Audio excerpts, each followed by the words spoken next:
বিশ্ব হিন্দু পরিষদের উদ্যোগে সাব্রুমে সংগঠিত হয় মিছিল এবং পথসভা। গত 5 আগস্ট বাংলাদেশ সরকারের ক্ষমতা পুনর্গঠন হয়েছে, কিন্তু সেখানকার হিন্দু, বৌদ্ধ এবং খ্রিস্টান সম্প্রদায়ের উপর অত্যাচার, ধর্মান্তকরণ এবং ধর্ষণের মতো অমানবিক নির্যাতন চলছে। আন্তর্জাতিক কূটনৈতিক পরিস্থিতির কারণে এতদিন বিশ্ব হিন্দু পরিষদের পক্ষ থেকে বড় কোনো বিক্ষোভ করা হয়নি। তবে বর্তমানে পরিস্থিতি গুরুতর হয়ে উঠেছে। গত 25 তারিখ বাংলাদেশ সরকারের নিরাপত্তা বাহিনী হিন্দু সন্ন্যাসী চিন্ময়কৃষ্ণ দাসকে গ্রেপ্তার করেছে এবং এখনও তাকে মুক্তি দেওয়া হয়নি। এই ঘটনার প্রতিবাদে আজকের বিক্ষোভ মিছিল এবং পথসভা অনুষ্ঠিত হয়। মিছিল থেকে করা বার্তা দেওয়া হয়েছে, যদি আগামী 24 ঘন্টার মধ্যে চিন্ময়কৃষ্ণ দাসকে মুক্তি না দেওয়া হয়, তাহলে বিশ্ব হিন্দু পরিষদ বৃহত্তর আন্দোলন গড়ে তুলবে। বিক্ষোভকারীরা সীমান্ত এলাকা থেকে তাদের দাবির সপক্ষে জোরালো আওয়াজ তুলেছেন।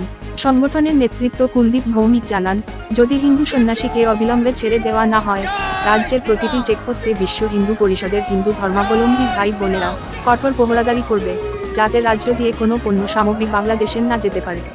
এছাড়াও বিশ্ব হিন্দু পরিষদের নেতৃত্ব বিপ্লব সেন বলেন, প্রতিদিন ট্রেনকে ব্যবহার করে সাব্রুম মহকুমা এলাকায় ঢুকে পড়ছে ব্যাপক অংশের মুসলিম জনগণ।